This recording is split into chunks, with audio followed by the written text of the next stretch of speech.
This is an intro. Intro. Hustle and Flowchart with your boy, My boy, Matt Wolf and Joe Fear. Hey. You're listening to Hustle and Flowchart Bam. with Matt Wolf and Joe Fear. Yes, you are. Today's a good day. You're going to learn all about this up-and-coming platform, this ad platform. It's called Google Ads. Mm-hmm. Have you heard of it? I've heard of AdWords. No, it's called Google Ads now. Oh, they rebranded. They did. Now it's just confusing. You didn't know where I was going, huh? No, I didn't. Thought you were going to talk about Bing or something like that. No. Maybe. No, we didn't. We're not. Okay. Google Ads. Yeah, so today we have the one and only Mike Rhodes. With a special co-host. Okay, yeah, Dan Ryan as well. So I just want to say, so Dan Ryan was essentially our mentor when it comes to Google Ads. So a lot of the Google Ads strategies that we use and the Google Ads that we run right now was stuff that Dan taught us. Mm-hmm. And so when we wanted to get Mike Rhodes, today's guest, on, we thought it would be great to pull in Dan, the guy who taught us about Google Ads, to help us ask some questions and clarify some things by Mike Rhodes, who literally wrote the book on Google Ads. Along with Perry Marshall. Yep. But yes, yeah. So he is a definite OG in the ad space here, and he's absolutely amazing. So in this thing, I mean, I don't think we even need to get into it. It's like literally just get prepared to take some notes and open your mind. If you haven't tried Google Ads yet, you definitely should. He gives you a game plan of how to quick start and get your feet wet, but also he talks about auditing in an account and gave us a lot of different, questions you can ask yourself and different ways of thinking of stuff that you might be totally, losing a bunch of money, or maybe you're not trying the correct type of ad to bring in qualified folks to This is essentially ecosystem. This is essentially a masterclass on Google Ads. So, this will be a new resource that we point people to when they say, "Hey, I'm thinking about getting to Google Ads. Where do I start?" Mike Rhodes. This episode, and listen to Mike Rhodes, listen to Dan Ryan. These two dudes know their shit when it comes to Google. Yeah. Now, if you want somebody to help you do your Google Ads, if you want to teach people some of these strategies, tell me, and let them go and take it over for you, we have a great service recommendation. Who dat? It's called GenM with a G, GENM. Nailed it. And if you go to evergreenprofits.com/GenM, you're actually going to get a little bit of a discount because they're our sponsor. And what they're going to do is they're going to introduce you to essentially interns or apprentices who can come and work in your business. They're already trained in a whole bunch of marketing skills. They're doing this essentially for free to learn marketing from you, and you pay GenM for helping make that connection with the intern. It'll all make sense if you go to evergreenprofits.com/GenM, but we have 3 of them helping run our business right now, and it is one of the most valuable resources on the internet right now, so go there. Go get some help. We all need it. God knows Matt does. I definitely need help, but not in marketing. No, I'm just kidding. Wow. No, I'm good. I'm better than everybody else. Anyway. Anyway, no, I'm just kidding. All right, let's cut to it. Let's go talk to Mike Rhodes, and also Dan Ryan's here. Hey, Mike, thanks so much for joining us. How you doing? I'm great. How are you? I'm doing good. We've also got we've got our sort of AdWords mentor on the call as well. I don't know if Dan would call himself our AdWords mentor, but he's pretty much the one who's taught us everything we know about AdWords. So that's true. So we've got Mike on the call, who is our sort of AdWords guru that we've been following around AdWords, and then we've got Dan, who's the guy who's allowed us to sort of look over his shoulder at ads. So it should be a real fun conversation around Google Ads. /podcast bomber. I'm now taking that term. It's starting to become a thing. Yeah. You're welcome. Thank you very much. Maybe one of these days we'll do a full episode where we actually interview Dan Ryan. No, that's not going to happen. That was unanimous. Well, cool. All right, Mike. So, real quick, can you sort of give us a little bit of a backstory and how you got into doing Google Ads, and what's the story of how you got to where you are now? Yeah. So I'd always loved the business of business. I've always known that I was going to have my own business, even when I was a little kid. I started my first business last century, because that's how old I am, when I was traveling around New Zealand. Got to Sydney in 2001. I thought I was semi-retired. What an idiot, kicking around on the northern beaches, which happens to be where I am now, just visiting. I live in Melbourne these days. And all the way back in 2004, there was a now infamous conference that a guy called Simon Chen put on here in Australia called X10 Seminar, and Perry Marshall was speaking at it. So this is, I think it was September 2004, and Perry talked about Google AdWords. And I'd been coaching small businesses for a while up to this point, doing a lot of consulting. And my head was blown. Like, this is it. This is what they want and they need. They're wasting money on letterbox drops and yellow pages and radio ads. And this is the future of small business. So I stopped what I was doing basically and started the agency. Met Gab and moved to Melbourne in 2006. We've been just celebrated our 10-year anniversary last week. So that worked well. That was a good decision. And started the agency. Way back when at the kitchen table, just me down in Melbourne. That was 12 years ago. And we've been very, very lucky, I guess, in the right place at the right time. Rode that wave from the 5-cent click days. Met Perry again, 2010. Went to an event that he ran in Maui and showed him some of the stuff that we'd been working on. He quite liked it. So we started working together. And so I've been running all of the training for his group, co-wrote the book with him, and now just because I've discovered I'm a teacher at heart, so I've been teaching AdWords for actually probably longer than the agency. I've actually been teaching it since 2005, and we have an amazing team who do epic work. They are absolute legends, and I get to wander around, talk about what I love, and help a lot of businesses. That's the short version, I guess. Yeah. So cool. So with the book that you did with Perry, how did that process work? Was that mostly I know like Glazer, like Bill Glazer and Dan Kennedy used to do this thing where they would basically let other people write the book for them and then put their name on it. I'm curious. I doubt that's how it went with Perry, but with the book, how much of it is you and how much of it is Perry? It's about half. So Perry wrote the philosophical bits, the juicy copy parts, the story stuff, and then my job was all of the technical side. But let me let you into a little secret here, just because there's Dan and a couple of people listening. It doesn't matter if this gets out into the world, but I made the distinction between authoring and writing, which I think is an important one if anybody listening wants to write a book. So I authored all of the technical stuff, but I didn't actually sit down and hit the keys on the keyboard and write it, because I tried that for 3 months. And then I got within 3 weeks of my deadline and I barely had a page written. I'm like, okay, something needs to change.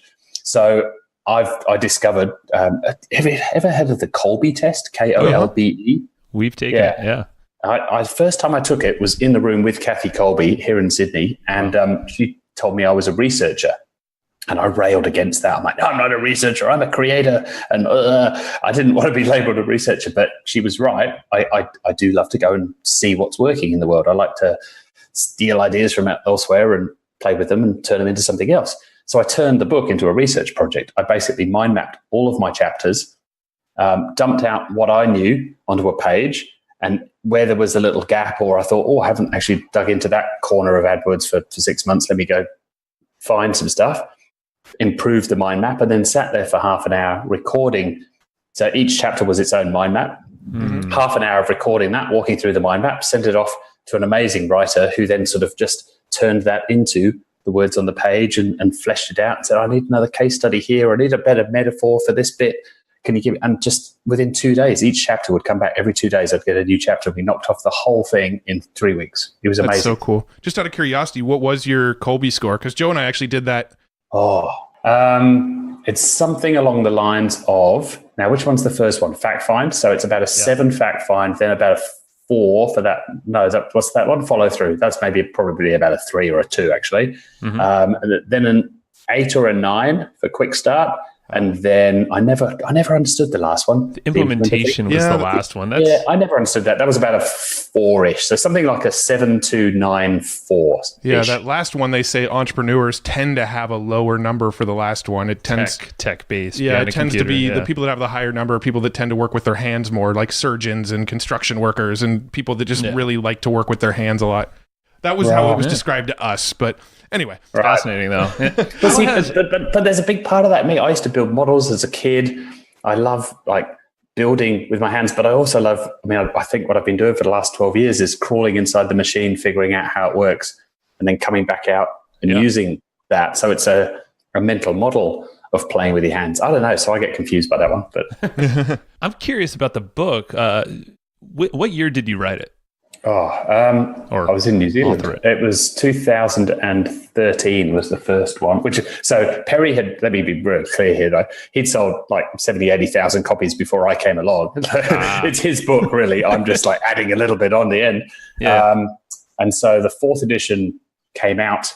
I was actually in Chicago. It was October the 1st, 2014, and we just released the 5th edition a little while back.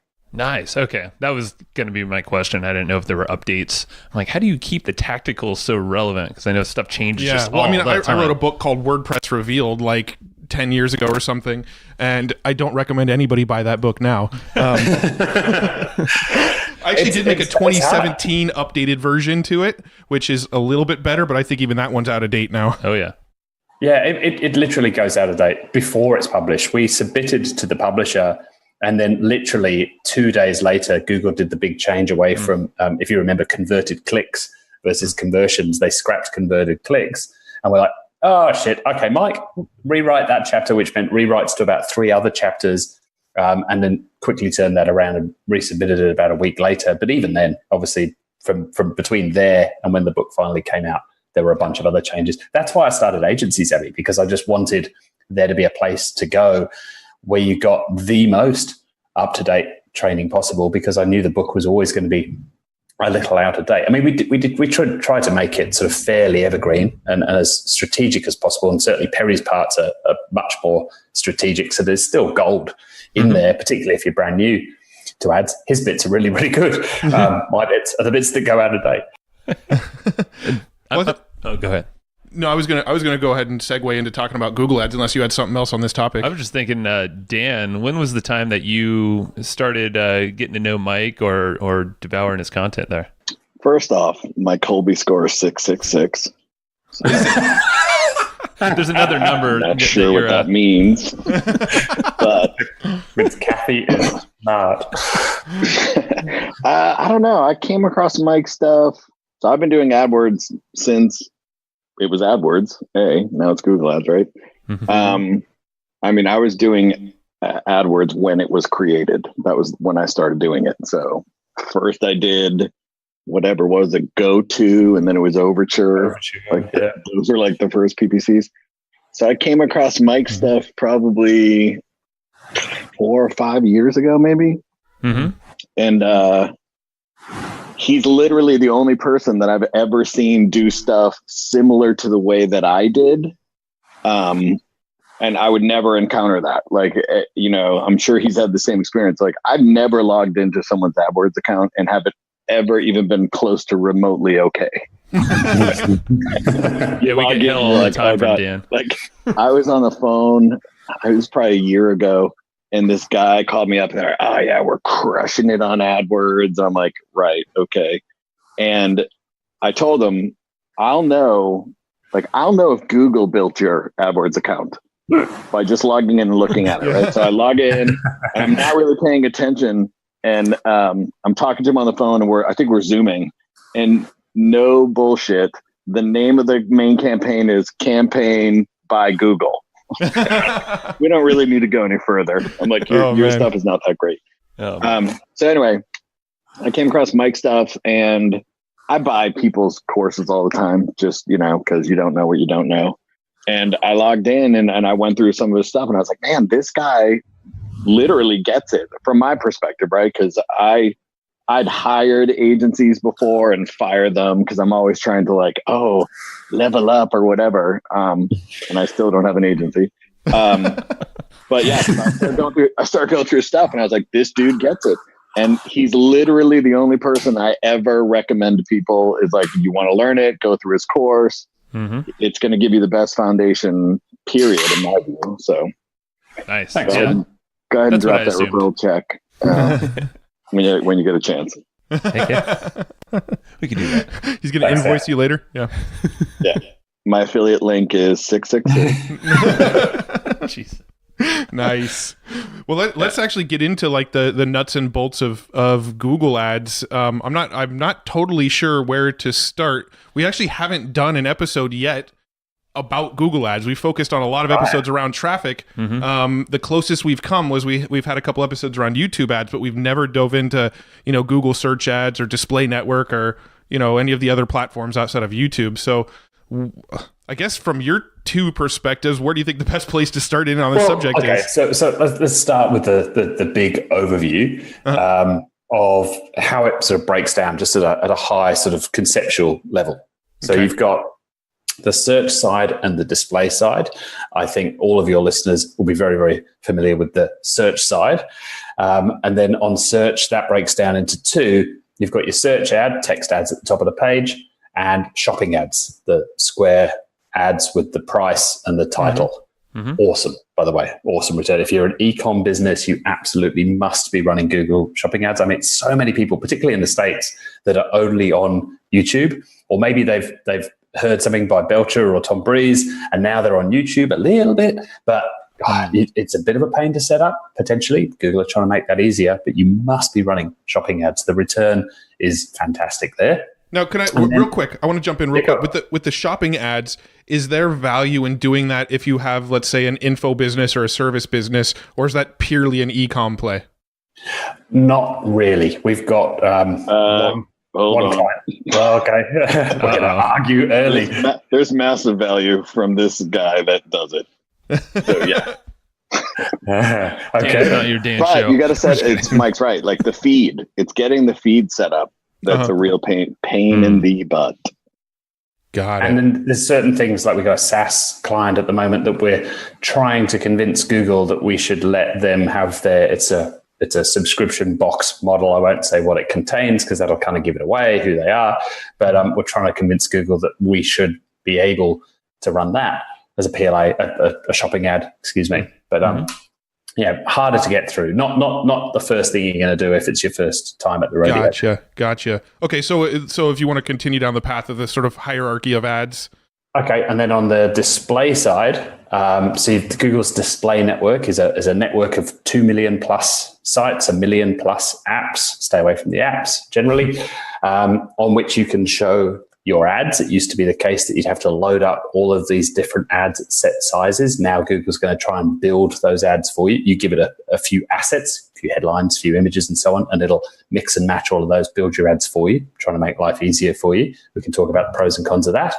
And then within that display network, you've got a couple of big sites, mainly Google ones like YouTube and Gmail. They're all part of this display network. So all of the YouTube stuff actually lives inside the same Google ad account. Some people don't realize that. And many people still have not used or played with the display network. Maybe they've done a little bit of remarketing. So if you're running remarketing ads, they're showing on sites that are part of this Google display network. So that's sort of how it breaks down. You've got search and shopping on that side, and then sort of regular display, if you like, and Gmail and YouTube on the display side. And there's a tool I created. I think this is my talk at Traffic and Conversion 2 years ago. But if you go to thedisplaygrid.com, that'll redirect you to a Google sheet that shows visually how that GDN breaks down. So all of the different types of targeting that you can use, all of the different types of ads. And there's a couple of videos at the bottom that explain how to use that free tool. I don't cookie you. I won't remarket to you. It's totally free. But if you want to dig into display, rather than take up your listeners' time today on here, digging really deep into that's probably the best resource I can give for that.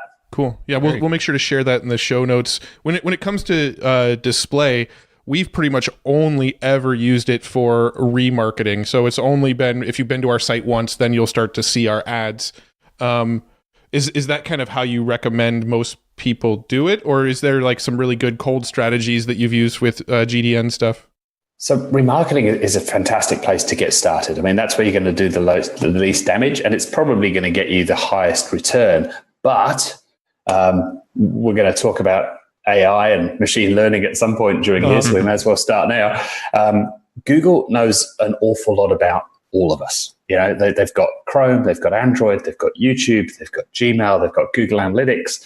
they are all data machines. So Google know pretty much more about you than your wife does. They know if you're sitting on the princess bed in the, no, we won't go there, Dan. He's just trying to get a nice audio. Yeah. So they know. And so they use the power of that AI to determine what we want, what we need, what we're shopping for currently to try and serve us the most relevant ads. So we're moving away from ads being targeted based on the content of the stuff that you are reading, which is how it was always done in the past. Because you're on a site that talks about basketball, you're probably more interested in basketball stuff, and so we'll put the basketball ads there.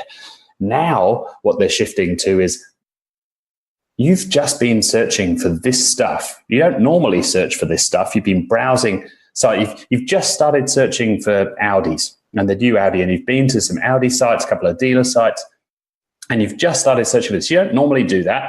We've noticed that you've just started doing it over the past week or two.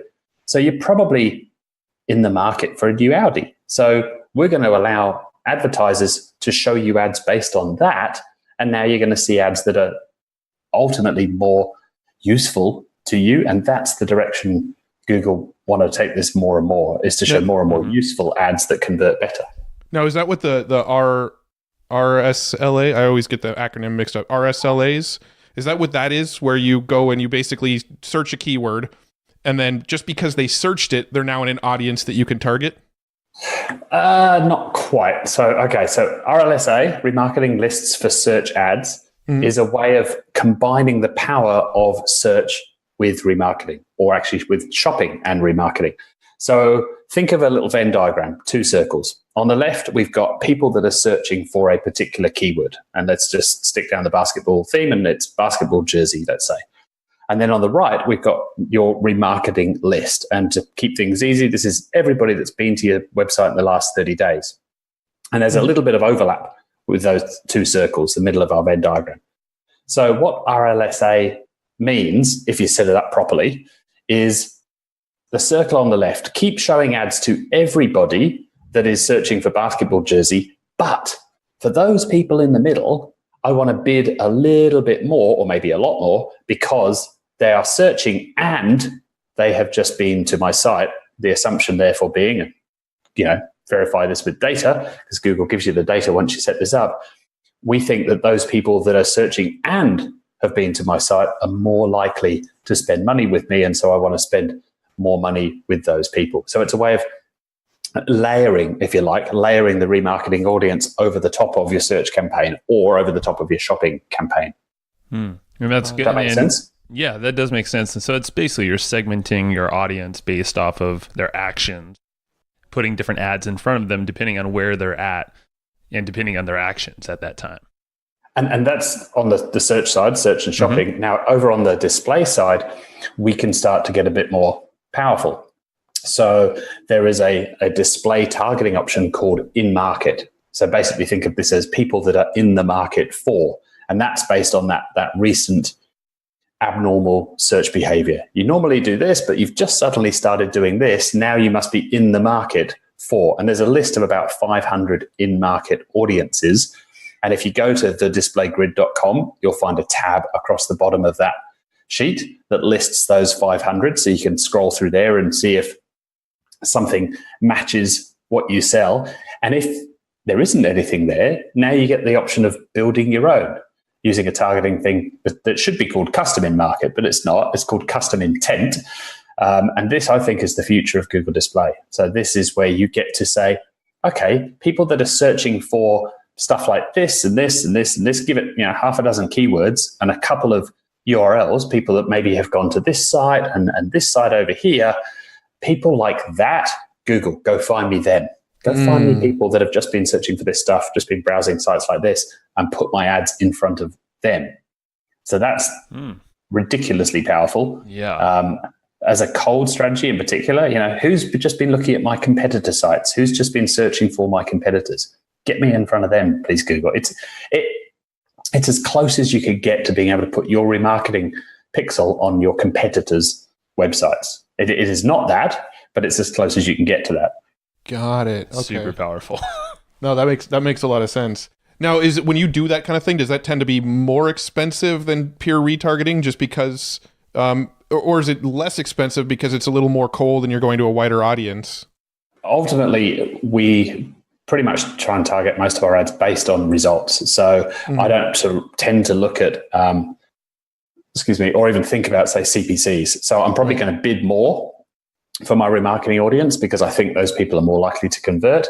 And so my conversion rate's going to be higher, but I'm going to sort of tweak that up and down until I get to a profitable level. So with my cold stuff, I'm probably going to bid less, almost certainly, because it's probably going to convert less. But ultimately, I want that return on investment to be round about the same, depending on the business model. I mean, there are cases where you might do that a bit differently. It depends on the business model, the frequency of purchase and all that sort of stuff. But generally, that traffic's going to be cheaper.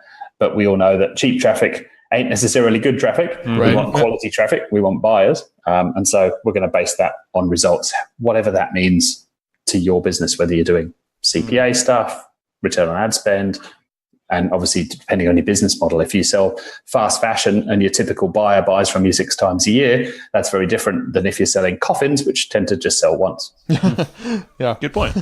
Not a lot of return customers there. So hopefully not. Yeah. What sort of advice do you give somebody that's just a complete beginner? They've got something for sale. Maybe they've got a course or an e-com product, or they've got something. What's sort of their first thing that you tell people to go do, just who never even logged into Google?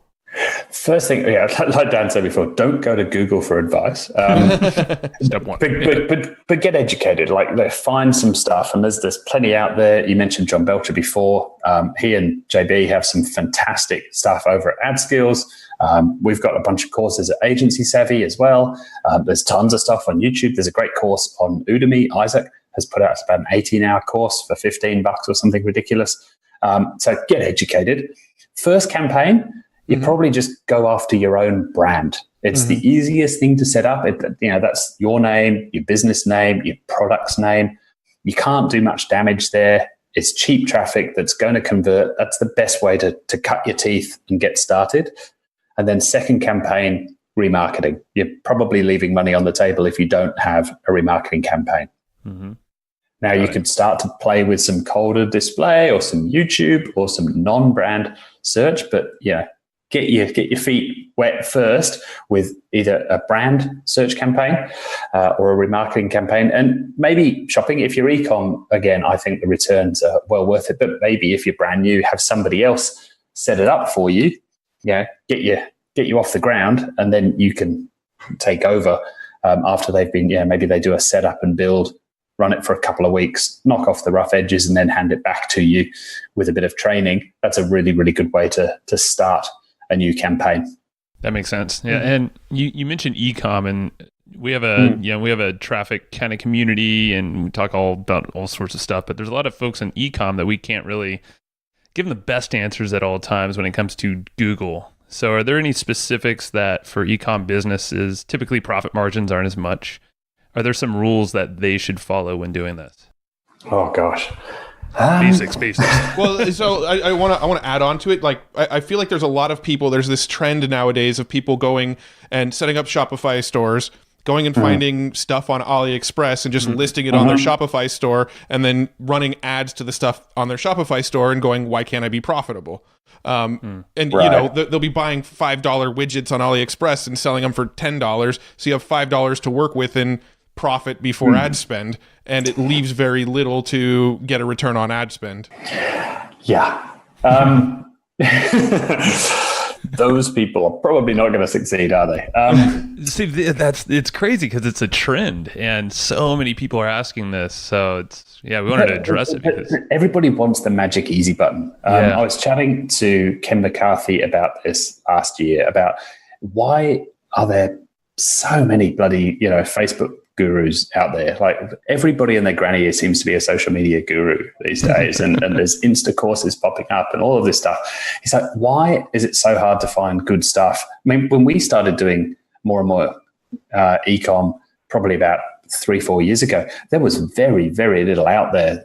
No good courses that you could find, no books. I basically went and cherry picked, called in some favors, and got my guys trained. with some people that I knew that were just very quietly going about their stuff and doing it, to say, like, how the hell do you do this thing? Because there isn't much. I mean, first thing, this isn't a set rule, but you probably want that sort of average order size to be north of $50 to give yourself a little bit of wiggle room to work with. I think setting realistic expectations is huge. We had a client who is no longer a client. So I think this is probably a couple of years ago. They came to us and their ROAS was about, I'm going to say somewhere about 3.5. I don't know the exact numbers off the top of my head, but the goal was set at 6-1. If you can get a 6-1, then we're profitable. We are happy campers. Katie and Vic and the team are amazing. They got them up to about an 8-1 return within weeks. Wow. Weeks. Like, they just blew it out the water. Client then turns around at that point and says, oh, well, if you can get 8-1, then the target is 13-1 now. Why? Do you not like making money? Because they just didn't understand that. So picture the archery target. The entire archery target is possible, and you're saying, no, you only get to play if you can shoot arrows into the bullseye. Well, that's a bit harder to do, and there's a lot less space now. There's a lot less traffic that you can get at 13-1. Yes, we were able to get it, but obviously overall profit drops dramatically because now you're just getting so few sales, very profitable sales, but a lot less of them.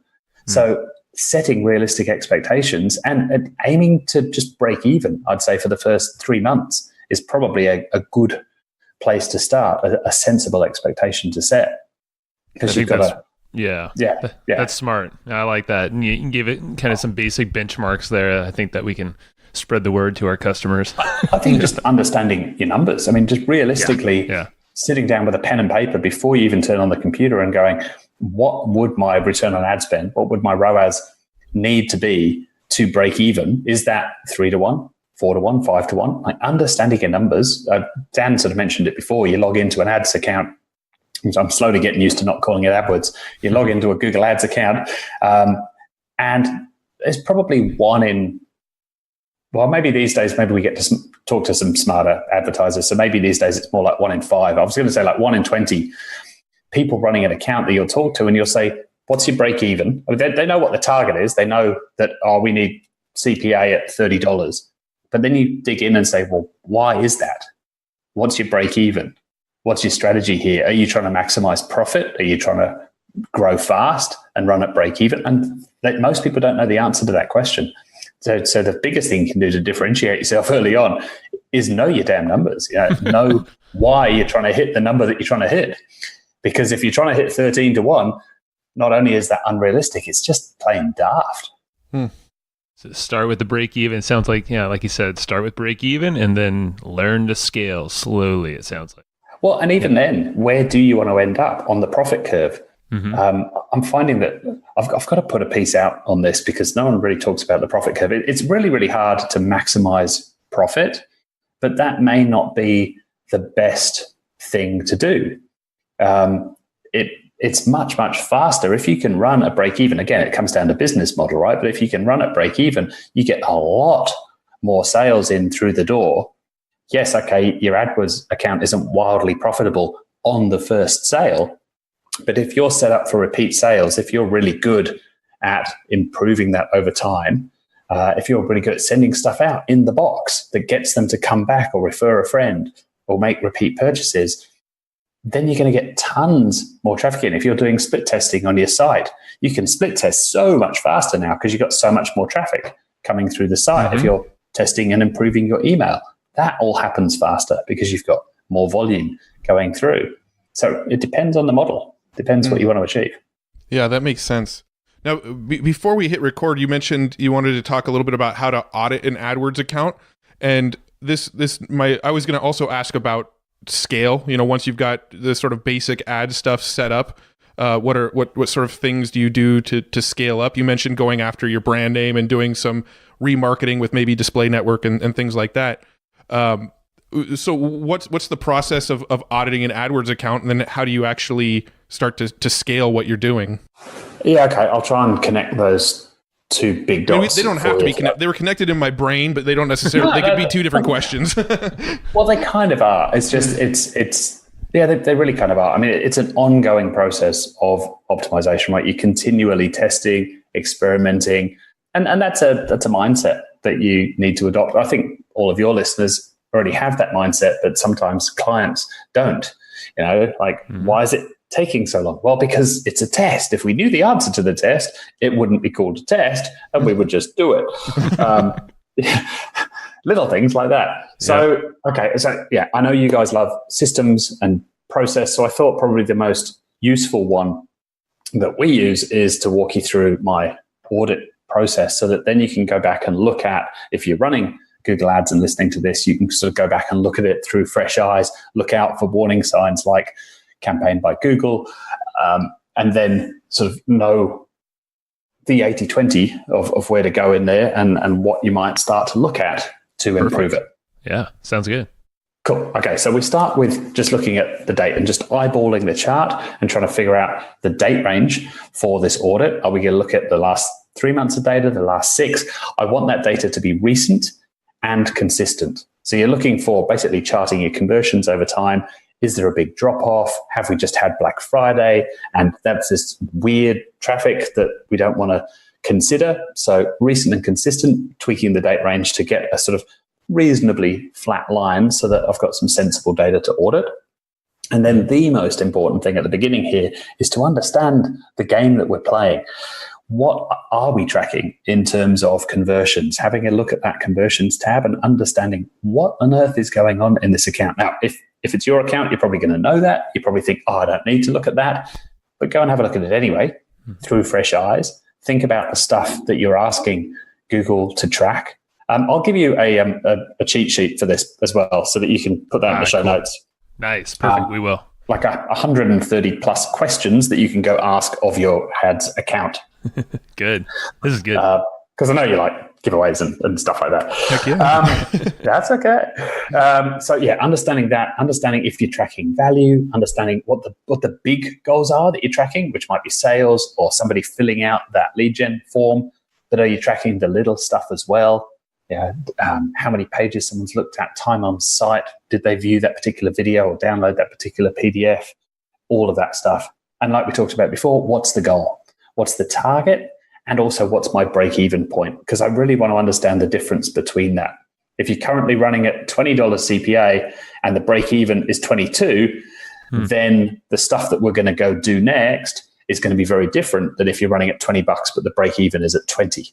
So just understanding where the wiggle room is and how much wiggle room I've got is pretty important. Mm-hmm. Then I'm going to look at the overall structure of the account, get a handle on which types of campaigns are being used. Again, we've talked about search and shopping, 2 types of search, brand and non-brand, and then display, YouTube, and Gmail on the display side. So which types are being used? Are experiments being run? And really just what's the 80-20 of that? Generally, if we're auditing an account for someone, we do a bunch of audits for, the account owner, the business owner, the marketing manager, but we also do a bunch for agencies too that don't tend to want to let anybody know that they're auditing a client account, but it gives them a bit of a cheat sheet. They've just inherited this big new account. They don't really know what to do with it, so they'll come to us, pay us for an audit, and then they've got their to-do list for the next 3 months sorted, and they'll probably get a better result. And then we're going to look through the settings, have a look at that overall setup, how it's being run. Are they using some sort of automation? We might talk about Google Scripts a little bit later on. Are they using some smarts in there? Like, are they using a data feed to do customized ads? Are they using lists? So just digging into a bit of the nitty gritty. And then I'm going to start to look at data. So the first part is just really all structural, looking at settings, getting a feel for how this is being run and looking for some quick wins there. And then we're going to dig into data, starting fairly high level. So looking at what's the potential of this account. So by potential, I'm looking for stuff like impression share. I'm looking at, could this campaign just be running more? It's rare you see it these days, but you'll still see stuff that, campaigns are being limited by budget, which is Google's way of saying, I want to run these ads twice as much as you're letting me run these ads. They're profitable. Just give me more money and I'll show more ads. Instant win. You don't see that as much these days because most people tend to understand that one. But are ads being limited some other way? If you could make little tweaks to the ads, would Google want to show them more often? Or are your ads all being shown at the bottom of the page? And by bidding just a little bit more, we could show ads at the top of the page where they're going to get 10 times the clicks for a little bit more spend. Then I'm going to start to segment my data. Avinash Kaushik is Google's, what's his official title? I think it's digital evangelist or something like that. I had the great pleasure of speaking on the same stage as him earlier this year in Moscow, of all places. Got a nice photo with him in the green room before we went on. And if you ever get the chance to see him speak, he is the most entertaining, lovely, lovely speaker, an awesome parent too. He writes about like the stuff he does with his kids. I just think he's just an epic all-round guy. Cool. Very, very cool analyst, but he's just way more than a data analyst. His blog is Occam's Razor for the show notes. Awesome guy. Great quote. I quote him often, but all data in aggregate is crap. So looking at, people will say, so what's the click-through rate of your Google Ads account? It doesn't matter. It's a meaningless number. It's an average of an average of an average. So we must segment that data and start to slice and dice. So the first way is to do that. You might segment by network. We've talked about all of the different places that you can go run your ads on, understanding the difference in those traffic. So this is kind of embarrassing that I have taken 14 some years to understand what I'm doing when I'm looking at this data. And I figured this out earlier this year. I don't know if I can do this without a whiteboard to draw this on, but I'll give it a crack. I don't think I've ever mentioned this before other than with my team. Ooh. And on a webinar just the other day, but I had pictures for this one. So what I've realized I'm doing is I'm comparing investment versus outcome. So picture two lines. I don't care if they're horizontal lines or vertical lines, but two lines. You could be fancy and call them bar charts if you want, but basically two lines. And on the first line, I'm trying to draw little lines across that. I'm trying to understand how this breaks down. So for example, what was the one I had on my slide? I had search and shopping and display. And it was like 44 grand on search, 41 grand on shopping, and 9 grand on display, something like that. And so I draw in my head, I'm drawing little marks on that and turning that line into those three chunks roughly in proportion. And I'm picturing sort of the rough proportion. Okay, a little bit less than 50% is going over here, about 40% is going over here, and there's this little bit over here. And then on the second line, I'm drawing the outcome. Maybe I'll send a picture of this for the show notes. That's actually sketching it as you talk. Look at that on the whiteboard. Nice. Yeah. So on the second line, then I'm writing my numbers, and let's keep this to outcome. So I've got conversions. I've got 3,200 coming from search. I've got 800 coming from whatever it was in the middle, shopping, and then I've got I don't know how many it is, 200 coming from display. And so I'm drawing little lines across my big main line here, and I'm sort of picturing, okay, so I spend this much over here and it gets me that. So now, and then the CPA from each of those, whatever that is. So like, $15, $50, $40 for those three buckets. Mm-hmm. And then I'm also thinking about the percentage. So in my head, I've got 50% of my traffic coming from search, but it's generating whatever the hell that number was that I threw out before. I don't know, 75% of my conversions. So I'm starting to see the relationship between investment versus outcome. Once you get good at doing that, you'll do it sort of pretty intuitively. One day I'll create some awesome Google Sheet or Data Studio report or something to do all of these segments for me one day. Yeah. But I'm just trying to get that clear in my head of digging into all of these different things. So it might be by device. I might segment by device. So I've got desktop, tablet, mobile, and I'm drawing that little picture again in my head of investment versus outcome. I want to know how much I'm spending on, which is the investment line. I want to know what I'm getting for that, which might be conversions, or I might be looking at ROAS, number of sales, whatever it might be. And then I'm looking at the percentages to give me some context. Context is everything. Because now it gives me clues as to how to dive deeper into that, which is then the next part, which is the 80-20. So maybe the first segment I do is just by all of my search campaigns. I line up, maybe I've got 17 search campaigns running. Visually, I want to know what the top one or two are. What am I spending? What am I getting? So I'm looking for the 80-20 of that, and I'm looking for outliers. I'm looking for where's the weird stuff, the really, really good stuff and the really, really bad stuff. And then I just keep doing that 80-20 process. So I might dive into my top couple of campaigns. What's the 80-20 on ad groups? Maybe there's a couple of hundred ad groups in there. What are the 5 ones that I really need to look at? And what are the weird ones? What are the outliers? Oh, I've got these 3 over here that are way more expensive. Let's dig into that and see why that's happening. Dig into those ad groups. Then I'm going to look at my keywords, my ads, maybe my ad extensions, maybe dig into negs. Maybe negs come a bit later, but I'm just digging and digging and digging, segmenting, looking for the weird stuff and looking at just spending all of my time on the most important, which is usually follow the money. You know, where am I spending the most money? But sometimes it might be, where am I getting loads and loads of impressions, but I haven't spent any money? So there's an outlier. It might be, where am I getting loads of clicks, but it's not converting? There's an outlier. So segmenting and 80-20. If you take away 2 things from this entire episode, and I've just confused the bejesus out of you, segmenting and 80-20. No, this makes perfect sense. And I think the visuals definitely help. if you make those, it would be great. Yeah, but I could see. You are lying. You are lying. You're like, send that screenshot over. Well, send that no, but I'm okay. basically. I will message it to you in about half an hour. Yeah, I was trying to write it on the whiteboard, but I kind of sort of lost track. Well, we have these lines, and we did try to follow along, and the thing that made sense the most to me is actually digging into figuring out. You said the outliers, so it's a great way to probably scale up what's working and cut the stuff that's probably bleeding money and you never knew. Unless you actually dove in. Well, so just on the topic of scaling, that's one of the areas with our Google Ads account that we've struggled with a little bit, because we find some keywords that work really well and we get a lot of impressions and good clicks and good sales and we're profitable on, but we sort of, those specific keywords, they only have so much search volume. So I can't just throw more money at it to scale. Right. What sort of things, if you found some of these outliers of, this one's really working, what are some ways that you can scale that? I picture this as a little bit like breathing.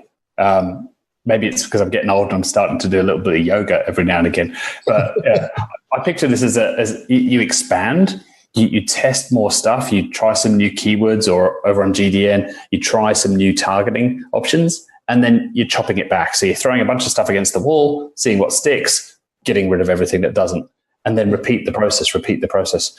So you're trying a few more things, chopping back the stuff that doesn't, and I go again. And some people find that incredibly tedious, but that's the game. That's who wins, is the people that do that week after week, month after month, thinking. Unfortunately, again, no magic easy button. Like, if these are my keywords, what else might people be searching for? What other keyword universes could I go after? What else could I test? What targeting options haven't I tried yet? Have I tried custom intent? Is my remarketing as good as it could be? What have I tried from a messaging point of view recently? Trevor on our team, he heads up Facebook and strategy at WebSavvy, and had a client recently where one little tweak, he essentially just changed their ad, changed the way they talked about their product. And this is a business that's been going for, 30 years or something. We deal with the Australian master franchise. It's a product out of the States. One little tweak, 5x increase in everything, basically, in conversions, a massive decrease in CPA. This is something that head office in the States had never thought of, just a different way of explaining what the product did. And people suddenly went, is that it? Oh, well, I need one of those. Right. And it's just tweaking that message. So it was nothing to do with the targeting. It was nothing to do with the bidding. It was just, how do you describe that to people? I find that people, and this is probably especially true of GDN, with Google Display, where you're trying to get in front of a colder audience, people that don't yet know you, is they tend to spend all of their time tweaking bids and maybe trying a little bit of new targeting, but they never test the offer. They never say, what if I put leads hook? If you haven't interviewed Nick from leadshook.com, You absolutely should. He is probably the smartest guy you'll ever talk to. The guy's a genius. I'm actually having dinner with him and Shrimko tonight, so I'll mention that to him. But that'd be he has awesome. a tool. He has a cool leads hook, which is quizzes on steroids. Yeah, they're decision trees technically, but quizzes on steroids. If you can send GDN traffic into a really good quiz scorecard, leads hook, decision tree, funky thing, you're going to learn a ton about your audience, and then maybe there's a whole new way to get in front of a new group of people that you never knew about. I love it. Now, one of the things that you talked about on Shramko's podcast, since we just mentioned him, was your sort of 3 groups that you like to advertise towards. Can you touch on that real quick and just kind of describe those 3 groups that you... So it was more like 3 sort of levels of looking at a Google Ads account. It was with reference to AI. So if you picture a little pyramid with 3 layers, bidding is the fundamentals, the foundational layer, targeting in the middle, and messaging at the top. The reason I've drawn it that way is because I think robots and the AI and all of that, it's coming from the bottom up. So the first thing that the robots are getting very, very good at and are already fantastic at is bidding. So at this point, heading into 2019, if you're still spending 3 days a week tweaking bids in your Google ad account, you probably shouldn't be. Some people will rail against this. Dan and I and others in agencies have had some pretty interesting discussions in the Facebook group about how much to lean into this. Yeah, I was actually gonna see what Dan's opinion on that was, because I know when Dan's helped us with some of our ads, a lot of what we have set up is a lot of manual bidding stuff. So I'm kind of curious what your perspective is. I literally never do it. Just because the numbers that I focus on are like the ROAS or whatever. And if I'm hitting that, I tend to not mess with going to switching it to CPA or whatever. Before, you used to have to like duplicate the campaign and then switch it to CPA, but now you can kind of just switch it. But I just don't do it. I mean, that's just like that in the scripts. I'm like, yeah, you lost me. But only because the ROAS, like I'm hitting the numbers that I want. So I don't really need to tweak and twist and do that much. Makes sense. So it's like it's not broke, so don't fix it kind of scenario for your business. Yeah. And then there's no point in like, if I can shave $1 or $2, like in the big picture, it's not worth it, because how much time did I spend to shave the $1 or $2 that I could have maybe gotten, gone more top of the funnel, or maybe gotten something that gets me more conversions as opposed to a cheaper conversion. 80-20. There's always an 80-20 of time, and you absolutely have to consider that. On the search side, there's a great tool, used to be shit, it's now pretty good, called Drafts and Experiments. So you can test something new against your existing way of doing it. So if you're running, say you've got a lead gen site and you've got a campaign, now you need a bit of volume of conversions before you start playing with Google stuff. If you're running an account and spending $1,000 a month, I probably wouldn't go near it for now. But if you're getting sort of around about sort of 100 conversions a month or up, preferably at a campaign level, then you might run a test and say, Google, let's try your target CPA model against what I'm currently doing and see, because, I tried it 6 months ago and it was awful. I tried it 12 months ago and it was really awful. But show me what you can do, because I think you'll be amazed at just how quickly it's improving.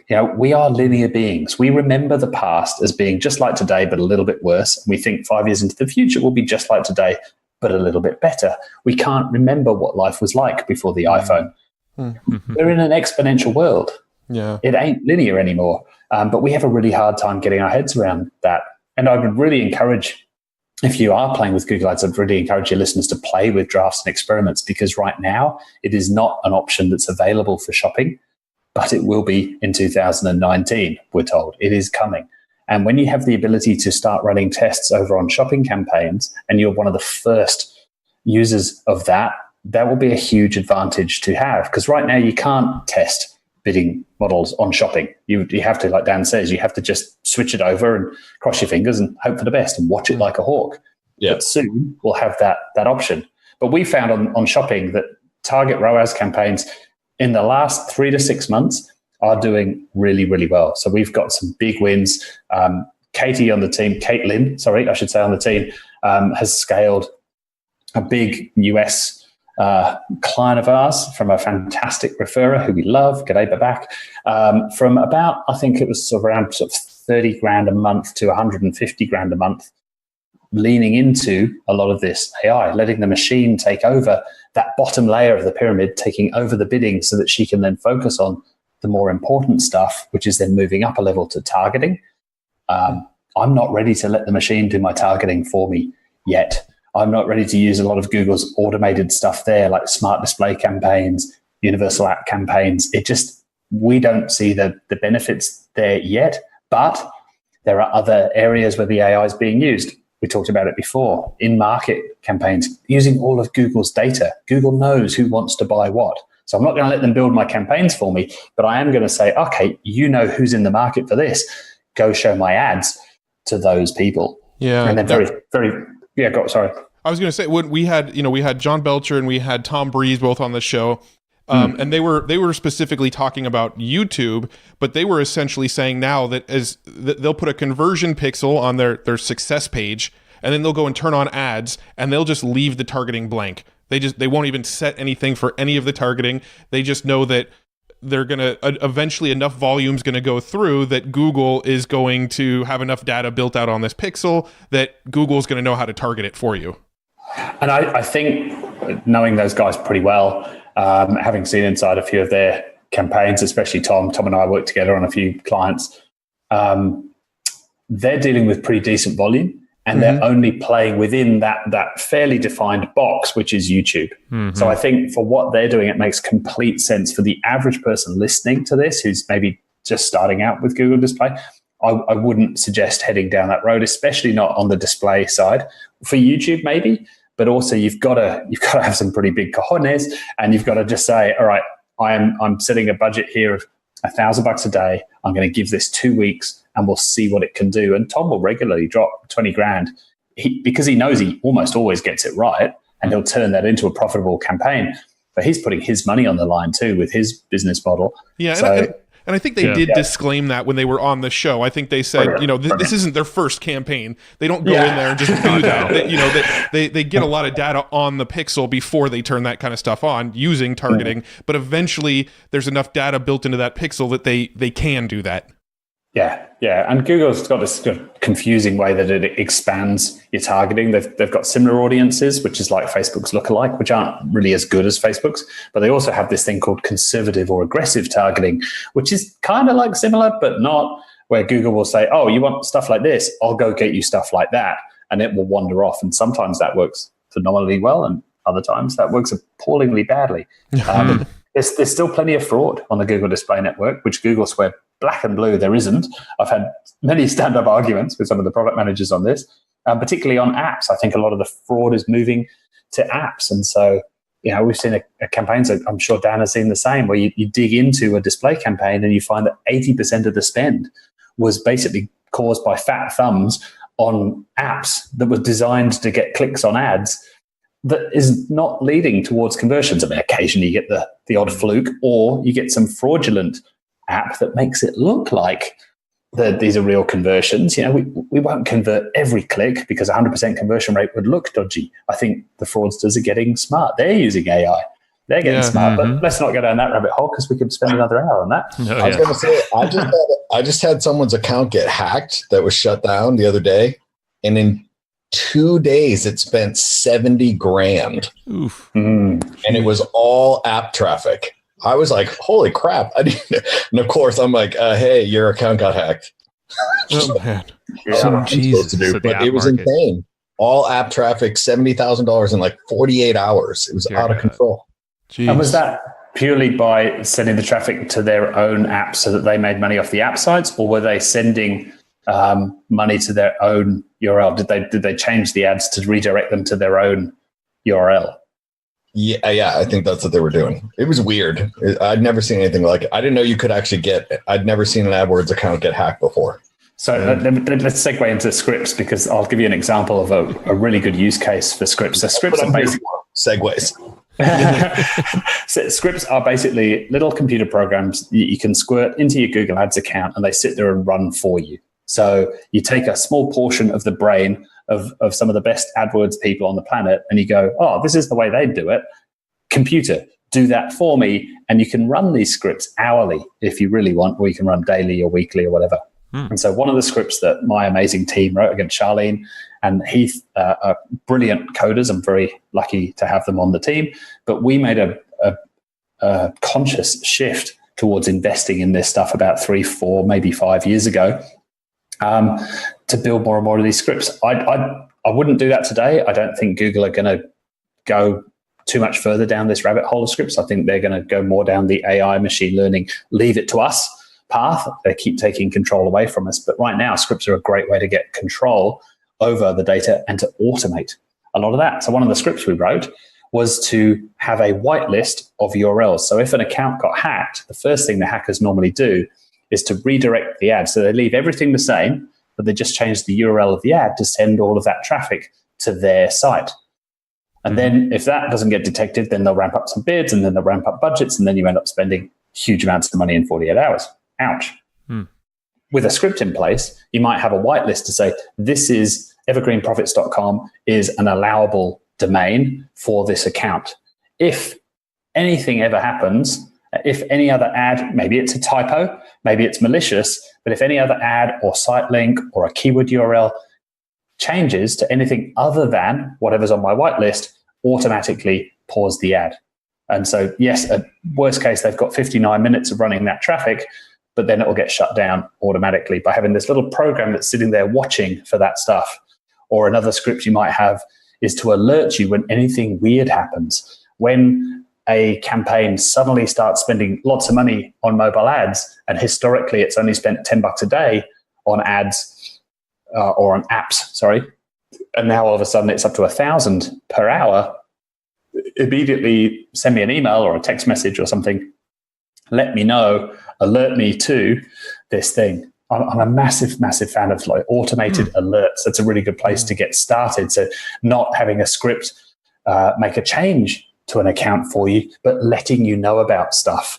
Yeah. Having that data brought to you, I think what Gerber would call management by exception, but having that brought to you and saying, oi, there's a big problem over here, wave the red flag, come check me out. Is that something that you can, so you said you develop scripts, is that a marketplace that people can, kind of add? It should be. It absolutely should be. There should be an app marketplace where we could lease all of the scripts that we've written to people, and they could use them for a couple of cents a time. That doesn't exist, but there are some amazing people.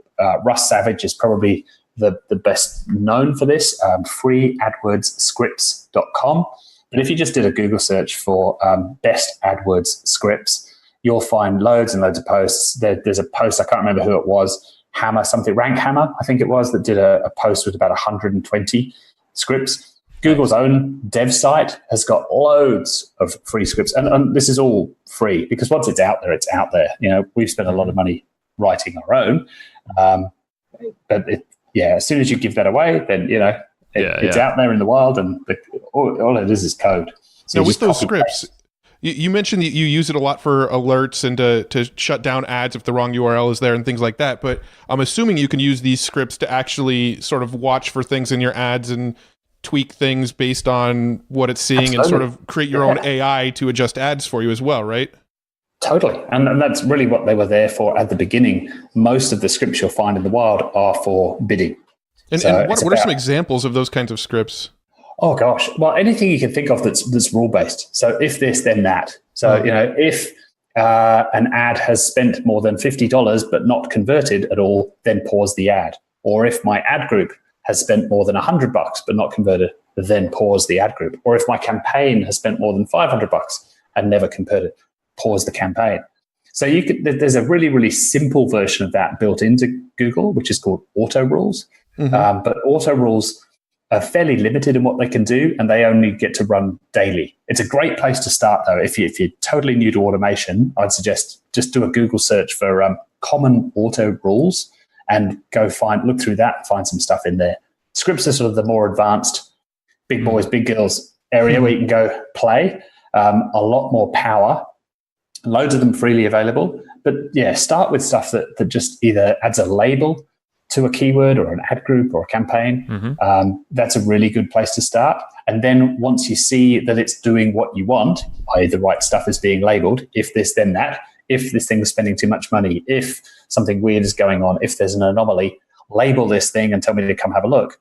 Once the labels are doing what you expect and what you thought it was going to do, then you can say, well, don't just label it. Actually, now I want you to do this. I want you to move this keyword over here into this ad group. I want you to take this new search query that I've discovered in my shopping campaign and move it over to its own ad group in a search campaign. You do all kinds of crazy stuff. That makes sense. You can have it send beautifully formatted emails every day or every week straight to your clients if you want. So you can automate all of your reporting instantly. Wow. Yeah. So one of the things that we do with our ads is we'll start by running our ads just to the US and that's it. And then once we get a campaign that's working really well in the US, one of the ways we scale is then we go and say, okay, let's test it in the UK. Okay, it's working in the US and UK. Let's add it to Australia. And we start to add in other countries, but we duplicate the campaign and all the ads, everything that's in the campaign, we duplicate it identically into a different country. So I would imagine you could probably do something like that automatically with these scripts. Absolutely. You could have a little Google sheet with a list of the countries in the order that you wanted them to go through: UK, Australia, South Africa, New Zealand, Ireland, boom, boom, boom, boom, boom, and have it, if this, then that. If we hit this particular threshold, then go create the next campaign, or add that geo into our existing campaign, but put a bid mod over the top of it just to reduce the risk. So anything that you can think of essentially can be done. There's very few things. Yeah, it's a huge time saver. Yeah. So I want to be very respectful of time. I know we're kind of coming to the end here, but I did have one last little topic I wanted to touch on quickly before wrapping up, and that is landing pages and where you can drive them to. So I had a Google AdWords account shut down back in 2007, 2008, somewhere around there. And basically they said it was shut down because I was sending people to bridge pages where it was a page where there was only one option. You basically opt in or you leave, right? That was the only options on the page. Now, we eventually got our ads account turned back on, but I've heard that Google is sort of relaxed on that kind of stuff a little bit. So I'm kind of curious what sort of rules of thumbs you have about landing pages, what you can drive traffic to, and then as a sort of add-on to that question, affiliate products. Is it okay to drive traffic to affiliate products from Google? Because I know a lot of people believe there's a bit of a gray area there. I'll come at the second part first, which is to say I am not the best person to ask. I haven't played with affiliate stuff on Google since 2005. It was much easier back then. And then, when the massive slap happened, 2007, I just stopped doing all of that. So I basically have a granny policy, which is we don't take on clients that my granny wouldn't approve of, because that's basically what Google have, I think. They basically have a granny policy. So we pretty much will it maybe point someone in the right direction, but there's plenty of stuff that we've turned down to say, nah, we're just not comfortable playing in that space. And that annoys some people. And that's usually when you find out that was a really good client to turn down, when they just go on this huge rant and, why don't you take my money? And there's just some markets we just don't want to play in. It's not personal to them. People take it personally. But we've just decided what we are good at and what we're comfortable doing and what fits our values. We're very focused on what our values are. So I'm not the best person to talk to about that stuff, because we don't push the envelope. We are dealing with very, very safe industries. As a general rule of thumb around the landing page, transparency is a big one. Adding value. The reason they don't like bridge pages is you're not adding any additional value. This is virtually the same as these other 14 bridge pages over here, and you're not giving the user any option. Like you say, it's either opt-in or disappear. They want to see value being added when someone lands on that page. So good design matters, because at some point you're going to get a human review, and that human review is probably going to last about 20 seconds. They're going to have a quick glance at it. Does this sort of smell suspicious? Is this a page I'd send my granny to?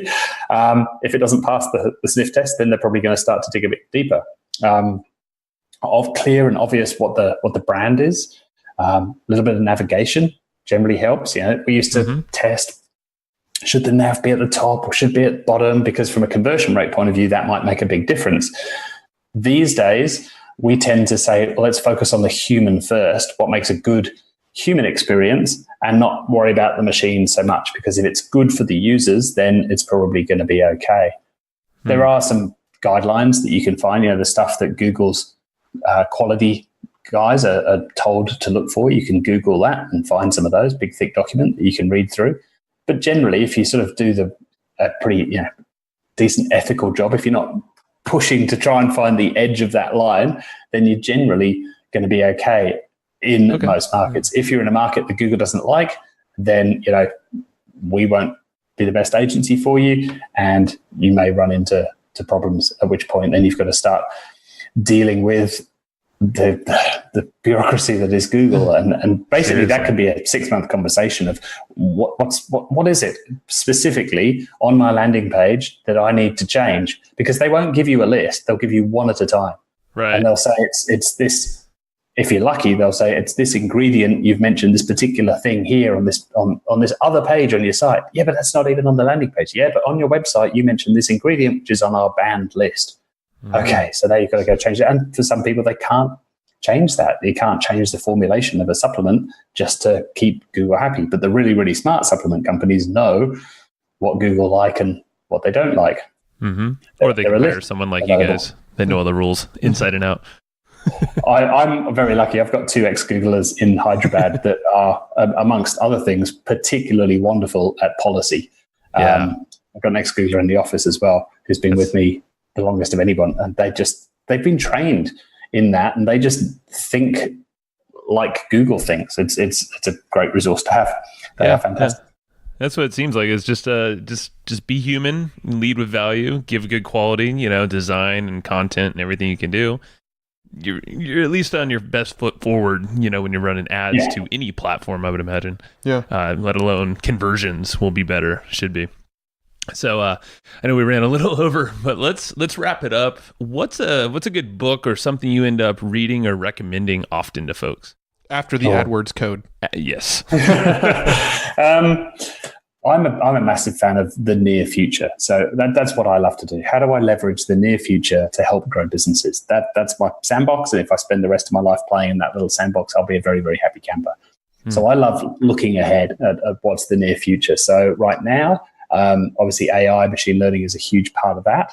But slightly broader than that, I'd recommend books like Thank You for Being Late, Tom Friedman, or The Inevitable, Kevin Kelly. 2 wonderful, wonderful books. 21 Lessons for the 21st Century is one I just read the other day. If you want to dig into AI a little bit more, AI Superpowers, which is scary as hell because basically China win this game, and what happens next when China do win and how far away is that? Hint, not very far. Prediction Machines is a great book on AI as well. I could go for another hour here. Principles, Ray Dalio. I love the first half of that book. The second half, I realized the guy is an absolute nut job, but hey, he's a multi-billionaire. I actually didn't get that far. I got about half, and I was like, this is really good. Have you read Bold by, I think, Peter Diamandis? Yeah. Peter Diamandis' 2 books, Bold and Abundance. I'm part of his A360 digital community, which is a fantastic resource. I actually just did, the reason I was up in Sydney a couple of weeks ago was they brought Singularity University to Australia for the first time, which was an amazing conference, brilliantly facilitated. A couple of amazing guys, Kyle and Mark, that just, and some of the SU faculty. So we did some deep dives into AI and blockchain and big data and a bunch of other stuff. It was fantastic. Loved that. I love Thank you too. Yeah, Bold was one of those books that I read that book and it just like instantly got me interested in futurism related topics. After reading that book, it just led me down some other rabbit holes. And his he's got an email that sends every Friday that's a free email called Abundance Insider, which is a really, really great email series to be on as well. Great. Awesome. Yeah. And that will lead you down from there, you'll end up down the Ray Kurzweil rabbit hole and reading about the singularity and how to create a mind. That was a wonderful book. Ray's a pretty interesting guy. He's now Google's director of engineering. So we've come full circle. There you go. Cool. AI's everywhere in China too, like you said. Lots of things happening. Cool. Dan, anything you would input on the book question? Might as well add you in there. The Walking Dead. Oh, Oh, wait. jeez. Okay. We're cutting you off. It's a great graphic novel series. Harry Potter. Love it.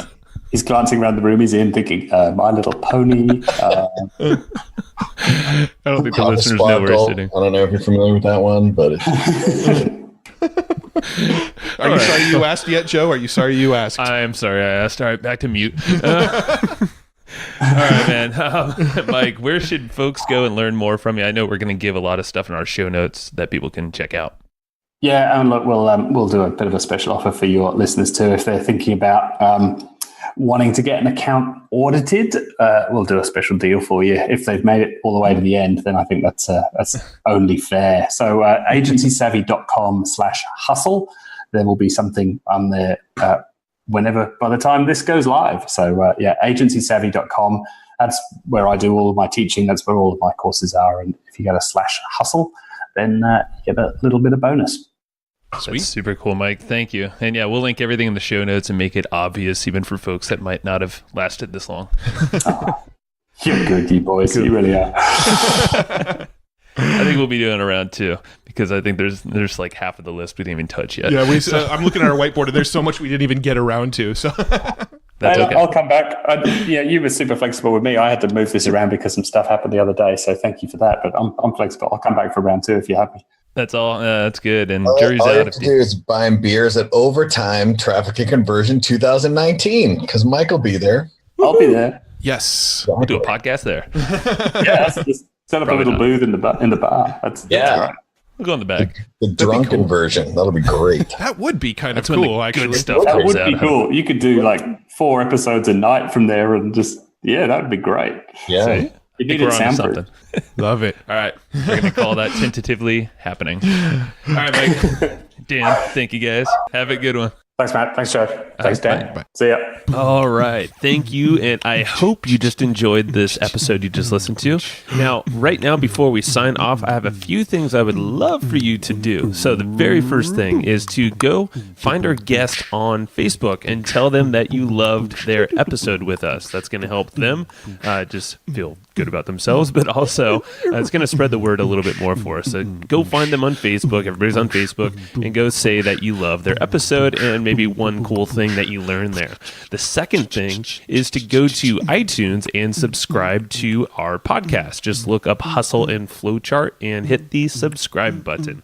And the very last thing, the third thing, is to leave us a review on iTunes or wherever you're listening to this podcast and help us spread the word more. That's how more people are going to get this awesome knowledge, this cool podcast training, and a whole bunch of other cool free training that we give out at evergreenprofits.com. So that's about it. Go find them on Facebook, go subscribe on iTunes, and leave us a review. You would be amazing if you did that, but you're always amazing. So thanks for listening, and we'll catch you in the next episode.